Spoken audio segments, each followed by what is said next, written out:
La parole qui nous montre les bienfaits d'être ensemble, les bienfaits de mener une vie de fraternité, une vie de communion fraternelle, les bienfaits, Seigneur, de regarder dans la même direction, car c'est là que tu répands ta bénédiction. Et le désir de notre cœur, Seigneur, c'est que nous aspirons derrière tes bénédictions. Apprends-nous ce matin à demeurer ensemble, à travailler comme des frères, comme des sœurs dans le Seigneur. Apprends-nous, Seigneur, à tirer le meilleur profit de ce statut particulier que nous avons, les élus de Dieu, alléluia. Ceux pour qui tu as versé le sang précieux de l'agneau, alléluia. Apprends-nous, Seigneur, à tirer le meilleur profit de ce moment pour la gloire de ton nom. Amen. Amen.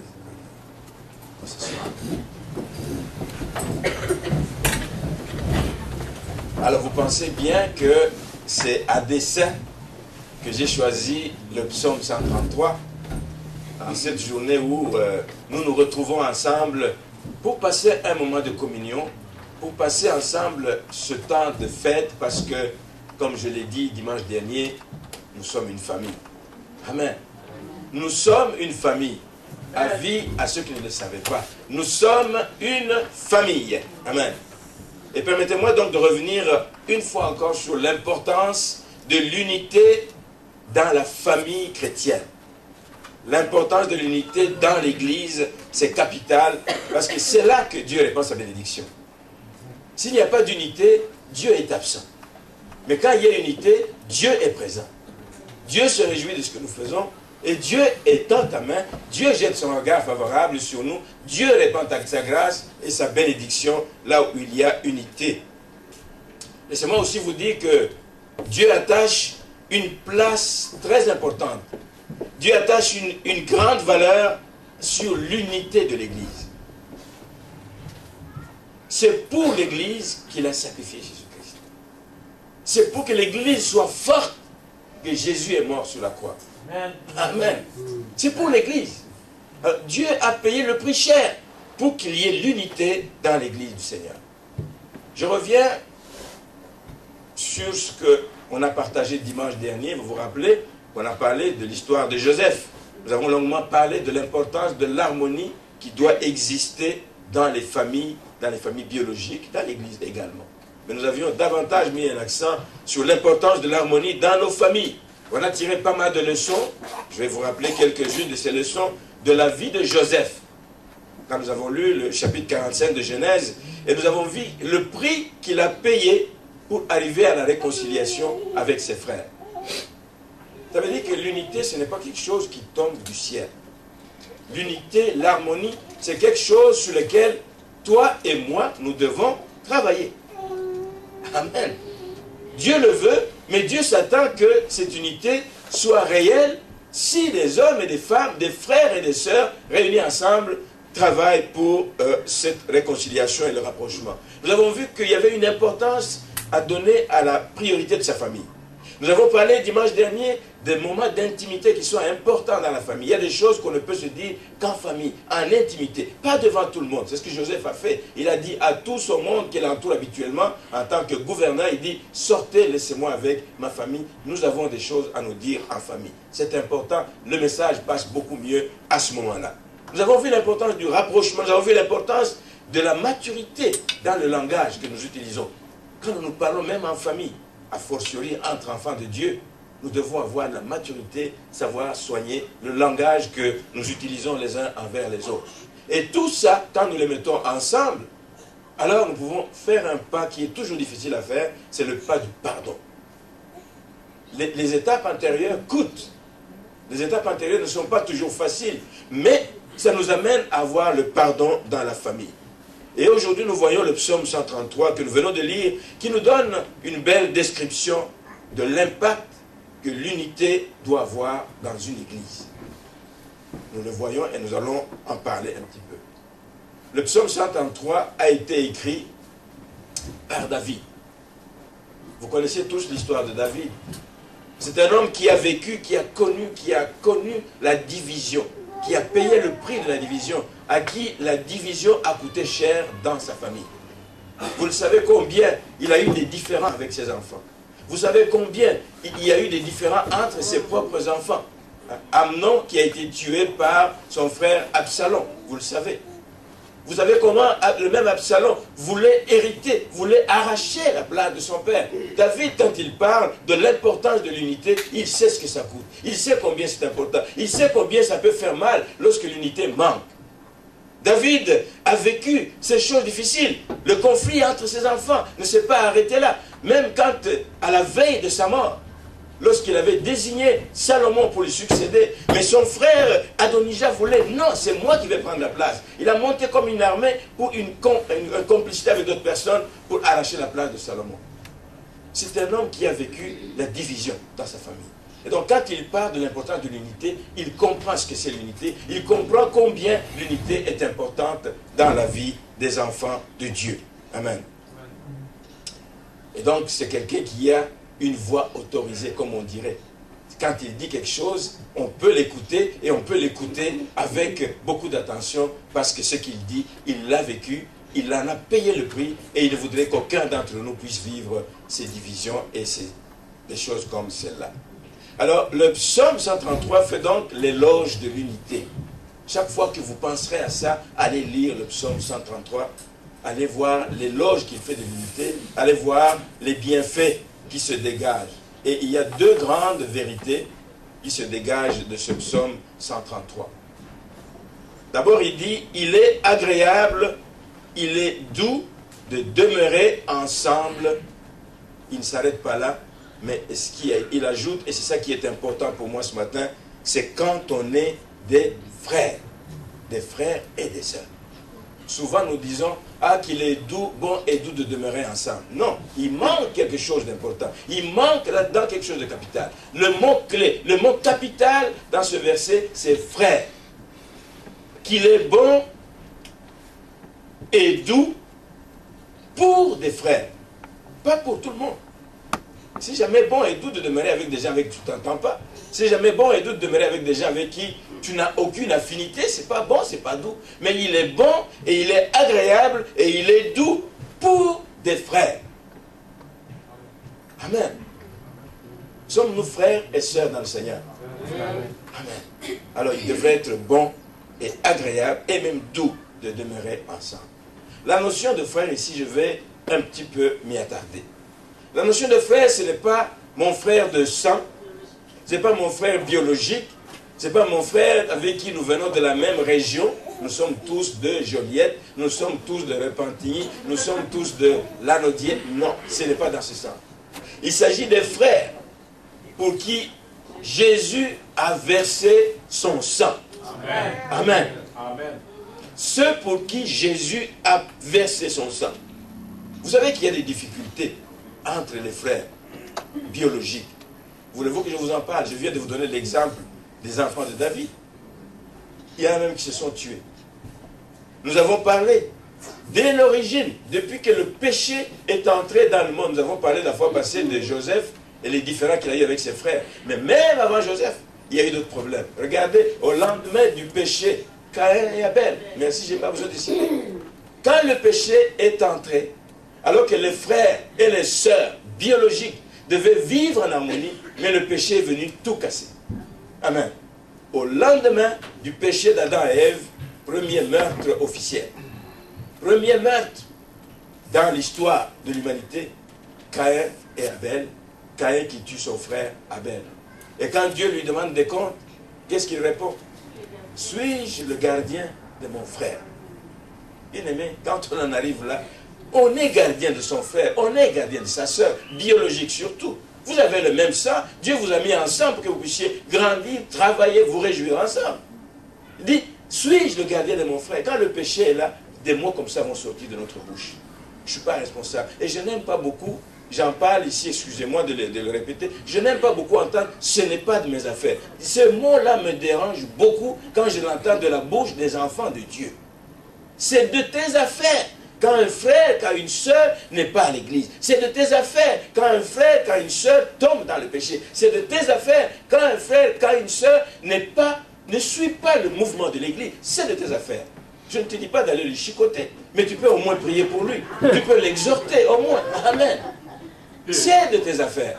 C'est un langage qui ne devrait pas sortir de notre bouche. Nous devons nous préoccuper les uns les autres pour que nous n'allions pas dire comme Caïn, suis-je le gardien de mon frère, suis-je le gardien de ma sœur. Nous avons une lourde responsabilité, bien-aimés. Le meurtre de Caïn qui a tué Abel, c'était donc le premier, c'était la remise en question. C'est le point de départ qui remettait en question les liens des familles. C'est ça qui a ouvert les portes à tout ce qui s'en est suivi, des luttes fratricides. Aujourd'hui encore plus que jamais, on le vit tous les jours. Vous ouvrez la télévision, c'est des guerres, on se tue, des machettes, des ci, des ça. Ça part de là, ça part de là. Il y a eu comme une rupture dans les liens de famille. Il y a eu comme une rupture dans les familles. Plus tard que Caïn et Abel, il y a eu Jacob et Ésaü.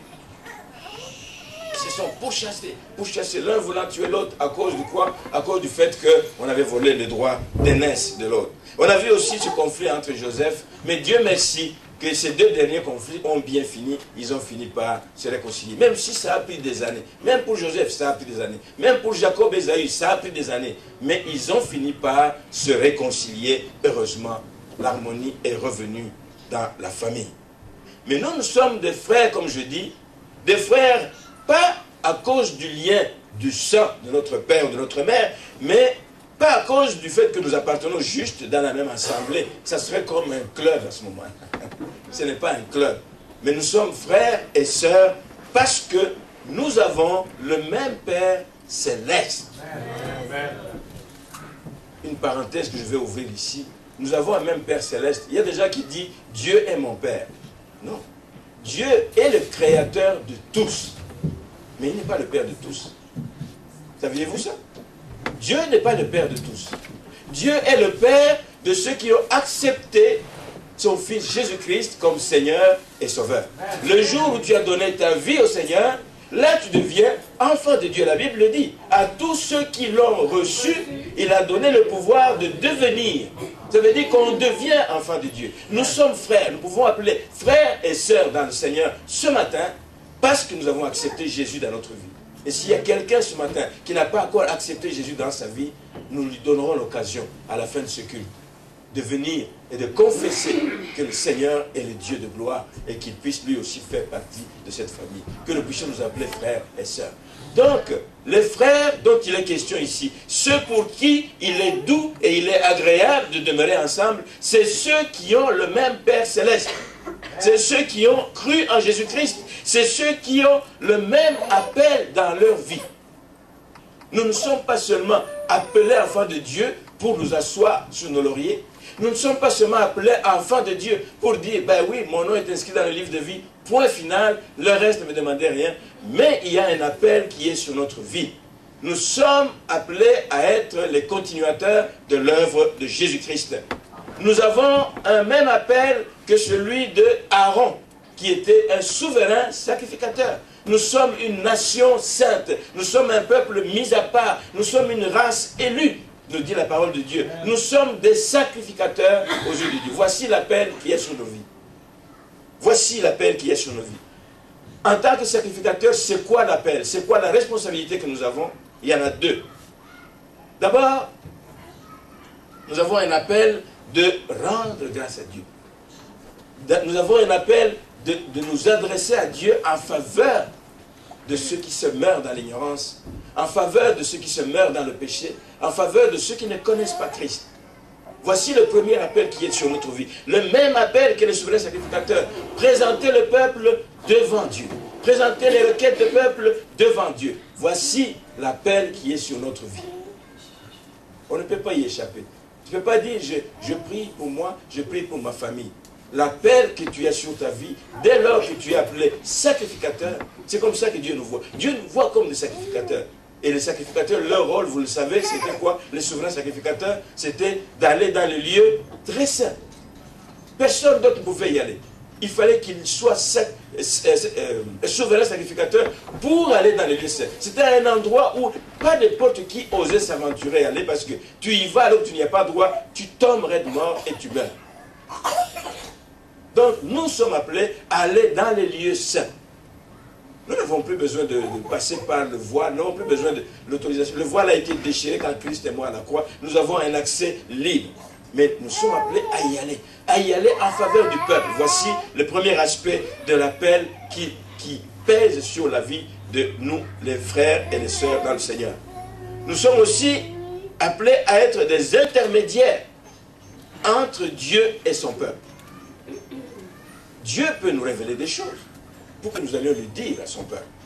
Dieu peut nous envoyer comme des émissaires pour aller dire à son peuple, il dit, vous êtes dans l'égarement, sortez de là. Et c'est ça notre tâche, d'aller et de faire de toutes les nations ses disciples. Deux appels qui sont sur la vie des frères et des sœurs dans le Seigneur, ceux qui ont Dieu pour Père, c'est un, d'amener les requêtes du peuple vers Dieu, mais c'est aussi d'amener le message de Dieu, d'être les ambassadeurs de Christ envers ceux qui ne le connaissent pas. C'est une responsabilité que nous avons les uns et les autres. Nous nous devons donc d'intercéder auprès du Père, comme nous lisons dans 1 Timothée chapitre 2 verset 1er. 1 Timothée. 1 Timothée chapitre 2 verset 1er. J'exhorte donc avant toute chose de faire des requêtes, des supplications, des requêtes, des actions de grâce pour tous les hommes, pour les rois et pour tous ceux qui sont élevés en dignité, afin que nous menions une vie paisible et tranquille en toute piété et honnêteté. J'exhorte donc avant toute chose à faire des prières. L'appel qui est sur notre vie, c'est d'être des intercesseurs, faire des prières, faire des supplications, faire des requêtes, faire des actions de grâce pour tous les hommes. Pas pour ceux que nous aimons, pour tous les hommes. Parce que le salut est désigné pour tous ceux que Christ veut appeler à lui, mais il faut que nous puissions prier pour qu'ils puissent répondre à cet appel de Dieu sur leur vie. Amen. Nous sommes appelés à être des intercesseurs auprès du Père. Mais non seulement nous sommes appelés à être des intercesseurs, mais nous sommes appelés à être des témoins, et c'est ce qui fait de nous. Si nous ne sommes pas capables de témoigner, il faut se demander si nous remplissons correctement la mission que Dieu nous a confiée. Le deuxième aspect, c'est que nous sommes appelés à être des témoins, et nous le voyons dans 1 Pierre, chapitre 2 également, le verset 9. 1 Pierre, chapitre 2, verset 9, nous dit ceci. Vous, au contraire, vous êtes une race élue. Vous êtes un sacerdoce royal. Vous êtes une nation sainte. Vous êtes un peuple acquis pour un but, afin que vous annonciez les vertus de celui qui vous a appelé des ténèbres à son admirable lumière. Voici le mandat que nous avons. Le mandat d'être des intercesseurs, nous venons de le lire dans 1 Timothée, le mandat d'être des témoins, parce que nous sommes un peuple élu, nous sommes une race élue, nous sommes un peuple saint, un peuple acquis pour annoncer, pas pour garder pour nous les vertus, mais pour les annoncer à tous ceux qui ne sont encore dans les ténèbres et qui puissent venir à l'agréable lumière des enfants de Dieu. Ce sont les choses pourtant les plus combattues. Vous êtes d'accord avec moi? L'ennemi sait que le jour où l'Église, le jour où les frères et les sœurs dans le Seigneur prennent à cœur leurs responsabilités, ce jour-là de prier, ce jour-là d'être des témoins, le monde va être bouleversé. Le diable le sait. Et c'est pour ça que c'est la chose qu'il combat le plus. Je reviens sur ce que je disais mercredi dernier. Ce n'est pas normal que nous nous retrouvions toujours les mêmes personnes le mercredi pour la prière. Amen. Ce n'est pas normal pour une église. Tu ne peux pas faire un an sans avoir mis tes pieds dans une église. Comment te sentiras-tu à l'aise? Comment il sera agréable et doux de demeurer? À quel moment tu demeures avec les autres frères et sœurs? Dimanche? Une famille ne se voit pas que le dimanche. Le mercredi, c'est un appel que nous faisons à la prière à l'église. Il y en a qui ne peuvent pas être là tous les mercredis, mais venez de temps en temps, s'il vous plaît. Venez de temps en temps, sinon vous êtes donné raison à l'ennemi. Ça veut dire que l'ennemi a réussi à vous asseoir chez vous pour que vous ne puissiez pas joindre votre voix à la prière des saints en faveur de l'humanité. L'humanité souffre, le monde est dans le trouble, mais le Seigneur a besoin des gens qui se lèvent pour s'assembler, pour crier à lui, pour crier pour que les choses changent. Mais vous restez assis chez vous, tranquillement. Bien aimé, Je ne peux pas croire que des gens ont tout le temps raison de ne pas venir à l'église ce matin. Eh bien, le mercredi soir, je voudrais inviter l'église pour l'année qui commence à prendre l'habitude, se faire violence et venir aux réunions de l'église. Et on dit Amen à cela. Amen. On dit Amen. Amen. Sinon, nous donnons raison à l'ennemi. C'est les deux choses qu'il combattra le plus, parce qu'il sait qu'une église qui se consacre à la prière, une église qui se consacre à l'évangélisation, c'est-à-dire au témoignage, c'est une église qui va avoir de l'impact. Et depuis 1 an, depuis 2 ans, depuis 6 ans, nous nous faisons dire, nous voulons être une église qui a de l'impact. Nous voulons être une église qui a de l'impact. L'impact, nous ne l'aurons pas juste parce que nous avons un beau bâtiment, ou parce qu'on a mis de la peinture fraîche. Nous n'aurons pas l'impact si nous ne sortons pas. Nous n'aurons pas l'impact si nous ne prions pas pour que nos sorties aient du succès. Nous n'aurons pas d'impact si nous ne prions pas lorsque nous allons aborder une personne, que le Seigneur ait déjà préparé le cœur de cette personne, quand nous apportons la semence de la parole, qu'elle puisse porter des fruits. Amen. Les frères dont on parle ici, c'est des frères qui demeurent ensemble pour prier, pour avoir des stratégies d'aller vers les autres pour évangéliser, pour aller chercher les âmes. C'est comme ça que l'Église grandira. Amen. Gloire à Dieu. Merci Seigneur. Ça, c'est le premier bénéfice dont nous venons de parler, qu'il est bon et doux pour des frères de demeurer ensemble. L'autre point qui ressort ici, c'est que quand on demeure ensemble, et que l'on demeure ensemble comme des frères dans le Seigneur, il y a 2 bénédictions qui accompagnent cela. On ne peut pas rester comme ça, on dit on se réunit et on ne voit rien. On se réunit et on ne voit rien. Quand on se réunit et que l'on fait notre devoir et que l'on met en application l'appel de Dieu sur nos vies, nous allons avoir ces bénéfices, ces 2 bénédictions dont la Bible parle dans ce psaume 133. La première, le premier bénéfice, c'est qu'il y aura un déversement de l'Esprit de Dieu dans l'Église. Sinon, nous allons faire des choses comme à l'accoutumée, sans jamais voir d'impact. Mais quand l'Esprit de Dieu se déverse dans l'Église, et c'est ce que le texte dit, il dit qu'il est agréable et doux pour des frères de demeurer ensemble. Il dit, quand les frères demeurent ensemble, c'est comme l'huile précieuse. Vous savez que l'huile symbolise le Saint-Esprit. C'est comme l'huile précieuse, pas n'importe quelle huile. L'huile avec laquelle on noignait les sacrificateurs, c'était une huile parfumée avec des parfums de grande valeur. Excusez-moi. Donc c'était comme l'huile précieuse qui, quand elle est répandue sur la tête du sacrificateur, elle descend sur la barbe et sur la barbe d'Aaron, qui descend sur le bord de ses vêtements. Regardez l'image de ce qui se faisait dans le temps. Quand on noignait un sacrificateur, je l'ai même vu ici lors d'une cérémonie d'ordination pastorale. J'étais pas scandalisé, mais le pasteur était bien habillé, mais s'était acheté un beau costume noir tout neuf. Et le jour de son ordination, c'est une fiole d'huile là, une fiole d'huile.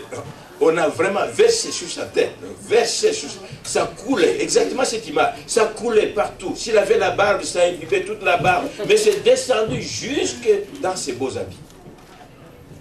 Voici l'image de ce qui se faisait dans le temps. Et on dit que lorsque les frères demeurent ensemble, le Saint-Esprit descend de la même façon, vient dans l'église, descend, c'est-à-dire imbibe le corps tout entier. N'est-ce pas ce que nous voulons pour l'église? Amen. Il y aura déversement de l'Esprit de Dieu dans l'Église. Peu importe le nom. Le déversement de l'Esprit de Dieu dans l'Église ne dépend pas, c'est une grande Église, c'est une petite Église. Le déversement de l'Esprit de Dieu dans l'Église dépend de la disposition des cœurs des gens. Amen. À répondre à l'appel de Dieu. Même si nous sommes insignifiants, même si nous sommes un petit nombre. C'est pour ça qu'on n'a jamais arrêté les réunions de prière ici depuis 6 ans, 7 ans. Mario et Lynn le savent. Il y a des fois où on se trouvait 2, 3 personnes. Amen. Je ne me souviens pas de ma mémoire, il commence à faiblir, mais je ne me souviens pas qu'il y ait un mercredi où on n'a pas eu de réunion de prière parce que les gens ne viennent pas. Non, même quand c'est une personne, même quand c'est deux personnes, les réunions se tiendront toujours. Amen. Parce que l'onction de Dieu, l'Esprit de Dieu se déverse non pas en fonction du nombre, mais en fonction du cœur.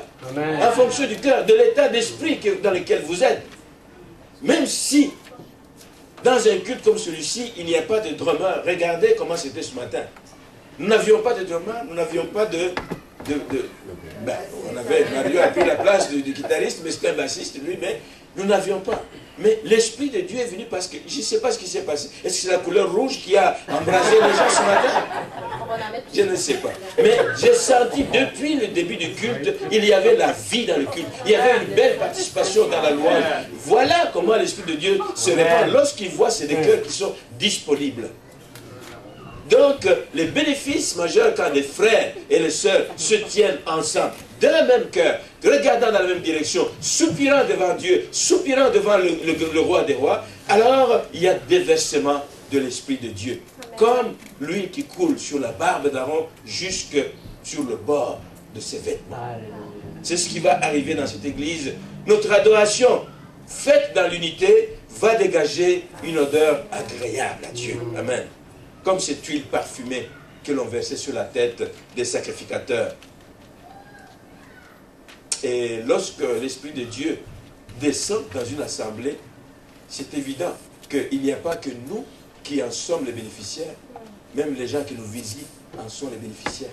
Même les gens qui ne connaissent pas le Seigneur qui nous visitent, ils en sont les bénéficiaires. Amen. Nous devrions avoir un climat comme ça dans tous nos rassemblements. Un climat où réellement nous sentons l'Esprit de Dieu. Que quelqu'un, quand il part, il dit wow, ce soir nous avons eu une belle réunion. Ou en quittant le culte de dimanche, il dit nous avons eu un beau culte. C'est ça que nous devrions avoir si nous nous rassemblons comme des frères et des sœurs. Et si le Saint-Esprit descend, et si le Saint-Esprit agit dans les cultes, la nouvelle va partir. La nouvelle va partir d'ici. Chacun ira et dit, mais waouh, je suis allé dans une église ce matin, c'était chaud, c'était beau, c'était bien, c'était vivant, tout ce que vous voulez. Ça va attirer quelqu'un d'autre. Il dit, mais ah oui, c'est ça qui se passe dans cette église, j'irai voir. Ça va attirer même les païens. Il dit, mais qu'est-ce qui se passe là-bas? On m'a dit, j'irai voir. Voici ma prière pour cette église ce matin. C'est l'Esprit de Dieu, s'il se répand dans l'église, qui va attirer les non-convertis. Vous pouvez être certain que les gens qui cherchent, qui courent, parce que les gens cherchent. On a beau dire que les gens n'aiment plus Dieu, les gens cherchent. Les gens cherchent. Malheureusement, ils cherchent au mauvais endroit. Ils cherchent au mauvais endroit. Il faut faire en sorte qu'ils aillent chercher au bon endroit. Les païens, les gens qui ne connaissent pas le Seigneur, ils n'iront pas chercher le salut dans une église divisée. S'ils apprennent, il y a la division là-bas, les gens ne s'entendent pas, il n'y a pas d'unité, ils n'iront pas là-bas parce qu'ils disent, s'ils sont chrétiens, qu'ils commencent d'abord par faire l'unité entre eux. Amen. Le Seigneur va se révéler dans l'église et des païens et des non-convertis viendront s'ils apprennent la bonne nouvelle que ça vit comme une famille là-bas. Quand vous y allez, vous sortez de là, vous sentez la chaleur humaine, vous sentez que Dieu est présent au milieu d'eux. Et c'est ma prière pour cette église. Amen. Le deuxième bénéfice que l'on voit dans ce passage, c'est que l'unité produit la rosée qui vient, je me dédouble un peu, la rosée qui vient arroser. Alléluia. Le deuxième passage dit, mais lorsque des frères demeurent ensemble, c'est agréable et c'est doux. Quand ces choses-là arrivent, c'est comme la rosée de l'Hermon qui descend sur les montagnes de Sion. C'est comme la rosée de l'Hermon. L'Hermon, c'est une montagne. L'Hermon, c'est une montagne, une haute montagne de 2800 mètres. J'ai vu ça dans mes commentaires. Ici, 2800 mètres d'altitude, ça se situe à Jérusalem, au nord d'Israël. C'est une montagne où, un peu comme Kilimandjaro, où il y a de la neige éternelle. Pourtant, vous savez que dans ce pays, c'est un pays plutôt désertique. C'est plutôt désertique. Mais la montagne est tellement haute, le mont Hermon, qu'il y a tout le temps la rosée. Il y a tout le temps comme de la neige qui est là en tout temps. Alors vous pensez bien que quand il fait chaud, qu'est-ce que les gens font? il monte sur le mont Hermon. Il commence à monter, à aller en hauteur parce que la rosée qui est là va dégager de la fraîcheur et ça va faire du bien aux gens. C'est la même chose. Quand nous sommes réunis entre frères et sœurs, le fait que nous soyons ensemble, ça devrait attirer des gens. Et quand ils viennent à côté de nous, ils disent, waouh, il fait bon de se tenir avec ces personnes. Il fait bon de s'asseoir avec ces personnes. Il fait bon de louer avec ces personnes. Amen. Cette rosée, quand elle vient, c'est comme la rosée. L'unité produit la rosée et ça vient dans des cœurs desséchés. En fait, cette rosée, quand elle descend sur les montagnes de Sion. Les montagnes de Sion, c'est comme l'église, c'est comme nos cœurs. Nos cœurs sont parfois asséchés. Nos cœurs sont parfois secs, ont besoin d'une certaine fraîcheur venant de Dieu. Amen. Après des années de vie chrétienne, des fois on se pose des questions. Waouh, mais Seigneur, qu'est-ce qu'il faut pour que ma vie s'améliore? On a besoin d'une rosée, la sainte rosée de Dieu, qu'elle vienne, qu'elle descende dans nos cœurs qui sont asséchés, qu'elle descende dans l'église et qu'elle vienne même créer des torrents d'eau. Parce qu'on dit que quand cette neige fond, qu'elle dégage l'eau, c'est cette eau qui va alimenter les rivières, dont la rivière Jourdain. L'église devrait être la même chose. L'église devrait être la place où on arrose les gens qui sont desséchés dans les rues de l'Assomption, de partout ailleurs. L'église devrait être le lieu où la rosée de Dieu descend et que cette rosée vienne arroser des gens qui sont dans la sécheresse spirituelle. Amen. Et que des gens qui viennent même dans la sécheresse dans l'église, quand ils arrivent dans ce lieu, qu'ils puissent trouver cette fraîche rosée. Cela n'est possible si nous nous tenons ensemble. Le mot-clé encore, c'est ensemble.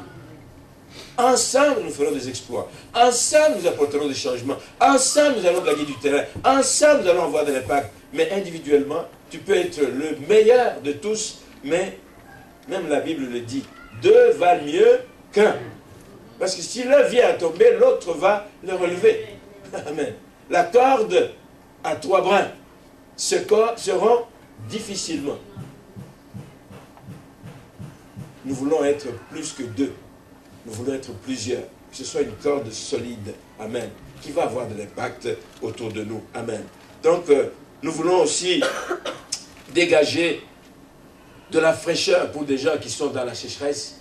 Nous voulons aussi dégager de la fraîcheur pour des gens qui vivent dans l'ignorance de Dieu et qui puissent être attirés parce qu'il y a de la fraîcheur, il y a quelque chose de bien qui va aller vers eux, qui va les attirer constamment à se joindre à nous. C'est comme la rosée de l'Hermon qui descend sur les montagnes de Sion. Et c'est quand ces deux conditions sont remplies, car c'est là que l'Éternel envoie la bénédiction. N'attendons pas la bénédiction si nous ne sommes pas capables de nous tenir ensemble. N'attendons pas la bénédiction si nous ne sommes pas capables de faire en sorte que le Saint-Esprit coule dans nos réunions, coule dans nos cultes, soit présent dans nos cultes pour donner. N'attendons pas la bénédiction de l'Éternel si il n'y a pas cette rosée qui vient d'en haut pour venir répandre la fraîcheur dans les cœurs asséchés qui vivent des moments difficiles. C'est là que l'Éternel envoie la bénédiction. Non seulement la bénédiction, il envoie aussi la vie pour l'éternité. Amen. Pas pour un temps, mais pour l'éternité. Et je ne vous l'ai pas dit au début, j'ai intitulé mon message en 2012. Je vais vous le lire comme il faut. En 2012, je protégerai l'unité de mon Église. Est-ce qu'on veut le répéter ensemble? En 2012, je protégerai l'unité de mon Église. Avec plus de conviction. En 2012, je protégerai l'unité de mon Église. Encore. En 2012, je protégerai l'unité de mon Église. Alors l'Église aura de l'impact. Donc en 2012, nous sommes ensemble appelés à une année de productivité. Une année de productivité. Je voudrais vraiment de tout mon cœur qu'en 2012, que chacun, que ce ne soit pas seulement le pasteur en avant qui le dise, mais que chacun dise quelque chose a changé dans l'Église. Nous avons fait un pas de plus dans l'Église. Qu'en 2012, chacun puisse le constater. Pas seulement les gens de l'interne, mais même des gens qui nous ont visités, qui ont fait peut-être 1 an sans nous visiter, mais quand ils reviennent, ils disent « Waouh, quelque chose a changé dans cette église. » Amen. Et cela est possible si chacun de vous travaille, y mette la main à la pâte. Amen. Et ce n'est possible que si nous travaillons dans l'unité. L'unité, pourquoi? Parce que nous sommes des frères et sœurs en Christ, parce que nous avons la même mission, je l'ai dit, parce que nous devons impacter les autres. Tu peux dire, moi je vais travailler dans mon coin tout seul. Peut-être tu peux impacter, mais c'est difficile. Mais quand vous êtes à plusieurs, l'unité, l'union fait la force. Nous sommes donc en plein dans la période des cadeaux de fin d'année. Amen. Y a-t-il un cadeau que vous pouvez donner au Seigneur à cette fin d'année? Y a-t-il un cadeau que vous pouvez donner au Seigneur? Je vous laisse réfléchir là-dessus. Mais pensez-y. Mais si je peux suggérer quelque chose, je vais vous suggérer un cadeau qui va plaire à Dieu. Le meilleur cadeau qu'il faut prendre à Dieu, c'est de prendre un engagement. Et de faire un vœu. Mais par contre, la Bible dit, si tu n'es pas capable de respecter ton vœu, ne le prends pas. Le meilleur cadeau que vous puissiez faire au Seigneur ce matin, c'est de lui offrir un cadeau, c'est de lui donner votre engagement, de prendre un engagement et dire, Seigneur, pour l'année 2012, je m'engage à travailler pour l'unité dans l'Église. Je m'engage à protéger l'unité dans l'Église. Je m'engage à travailler pour le rapprochement entre les frères et les sœurs. Je m'engage à travailler pour que la collaboration soit réelle. Je m'engage à travailler pour éviter des divisions dans l'Église. Les divisions viennent de façon subtile. De façon subtile. Première chose, c'est d'éviter de vous asseoir avec des gens qui critiquent. Si vous faites ce pas, vous travaillez pour l'unité et pas pour la division. Amen. Amen. Deuxième chose que vous pouvez faire, c'est de travailler la main dans la main avec les responsables de l'Église. La main dans la main. Vous ne savez pas combien c'est difficile d'être responsable d'une église ou d'une assemblée ou même d'une organisation quelle qu'elle soit, de voir dire, voici un beau projet que je conçois pour mon organisation, mais quand tu veux le mettre en application, tu sens qu'il y a des bâtons dans les roues. C'est dur. Des gens pleurent, des pasteurs pleurent autour de ça, parce qu'ils ne comprennent pas. Ils disent, pourtant le Seigneur m'a révélé que c'est ça qu'il faut faire pour l'église. Mais tu sens qu'il y a l'opposition. C'est beaucoup de peine. Alors prenons l'engagement réellement d'éviter tout ce qui divise, tout ce qui peut décourager, mais que le Seigneur nous accorde à tous. Moi aussi je prends cet engagement. Amen. Moi aussi je prends cet engagement de travailler pour l'unité de l'Église. Et si donc tel est le désir de votre cœur, nous allons nous lever pour terminer cette réunion et laisser la place au restant des activités.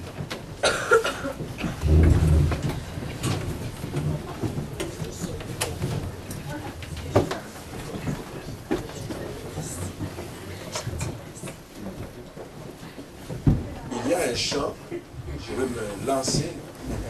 Il y a un chant qui dit, prends ma vie Seigneur, prends ma vie, que ma vie soit prière, prends mon cœur Seigneur, prends mon cœur, que mon cœur ressemble à ton cœur, que ma vie ressemble à ta vie.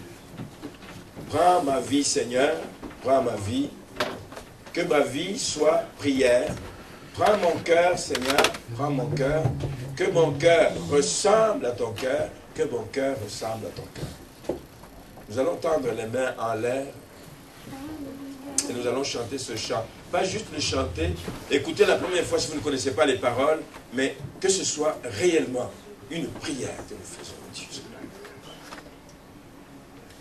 Prends ma vie, Seigneur, prends ma vie, que ma vie soit prière. Prends ma vie, Seigneur, prends ma vie, que ma vie ressemble à ta vie, que ma vie ressemble à ta vie. Prends mon cœur, Seigneur, prends mon cœur, que mon cœur soit prière. Prends mon cœur, Seigneur, prends mon cœur,